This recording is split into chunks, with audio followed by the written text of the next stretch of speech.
And Jeremy, let's talk about London a bit. I know you're all the time, but what is it, Theresa May? She's up for re-election.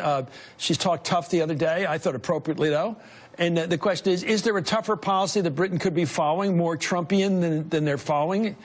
Well, Theresa May came out in response to the London attacks and said enough is enough. It's not quite clear what that actually means in terms of policy, because when she was Home Secretary, she's actually been accused of diminishing the number of police on the streets. Well, that's what the left London. of London is saying in Britain. And I've interviewed people who were in counter-terrorism who have also said, yes, that was the case. I mean, you need the right police in the right place at the right time. And what Richard is pointing out is critical to all of this. If these are going to be homegrown terrorists, and in the 3 attacks we've had in London in 3 months, it seems that they were people who were actually British citizens, we're going to rely on Muslim communities. But if those Muslim communities do give warnings to the police and then those warnings are ignored, it makes it much harder. This is like a Minority Report, that Tom Cruise movie. How in the world do you know when a person who's radical as hell, who's mad at the West, all kinds of somewhat religious but mainly just attitude, you know, people could be misfits. It could be all kinds of reasons why people do what they do. Brain soup, we call it.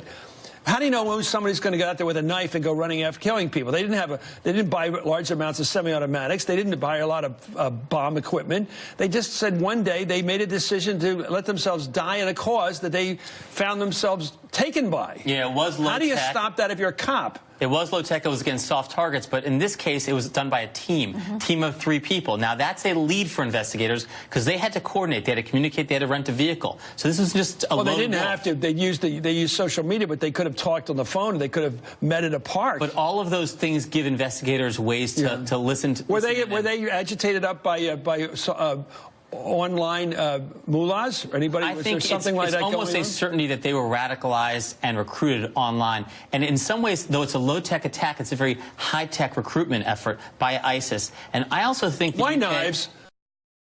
We live in a country where people have a gun, when they reach out, there's a gun there. There is not much access to guns in That's Britain. Right. So this is an argument against the Trump position. He said, well, if they had guns, that would have stopped them. If these guys, with their motivation, they would have wanted, if they could have gotten semi-automatic weapons, they would have gotten them. Well, 2 words, Orlando and San Bernardino. And that's where people were slaughtered using these automatic weapons. You spray at people. You just kill everybody in sight. And you hit bigger numbers of people than these people might. Well, in a series, there's back to the president. In a series of tweets since Saturday night, President Trump pushed for his travel ban to be reinstated, and shortly after the attack, he tweeted, "We need the travel ban as an extra level of safety." Well, that seemed to contradict the language from his surrogates, who took pains to say it's not a ban. And this morning, the president said, people, the lawyers and the courts can call it whatever they want, but I'm calling it what we need and what it is, a travel ban. And the Justice Department should have stayed with the original travel ban, not the watered-down, politically correct version they submitted to the Supreme Court. For months, by the way, Trump's aides and advisors have tried to argue that the plan wasn't a travel ban at all. Let's watch some of that. This is not a travel ban. This is a temporary pause that allows us to better review the existing refugee and visa vetting system. I want to go back to the issue of this travel ban. Well, first of all, it's not a travel ban. When we use words like travel ban, that misrepresents what it is. It's not a travel ban. It's a vetting system to keep America safe. That's it, plain and simple. This was President Trump's tweet yesterday. If the ban were announced with a 1-week notice, the bad would rush into our country during that week. So he says it's a ban. I mean, he's using the words that the media is using. But at the end of the day, it can't... Hold on. It can't be... Jeremy? The justification for this was that over the next 90 days, terrorists were going to be streaming over the border. That was 120 days ago. Obviously, they've been able to do the vetting, but the ban was unnecessary. And I think that's going to hurt their argument in court. And then the president today saying his own Justice Department took the wrong position. He's in charge of the Justice Department. Okay. If he didn't like their position... One question, Kathy, excuse me, because I only have you here rarely. There's been a lot of attacks on Britain that have been thwarted, luckily. I mean, 20-some. Right. And, of course, the 3 have been terrible.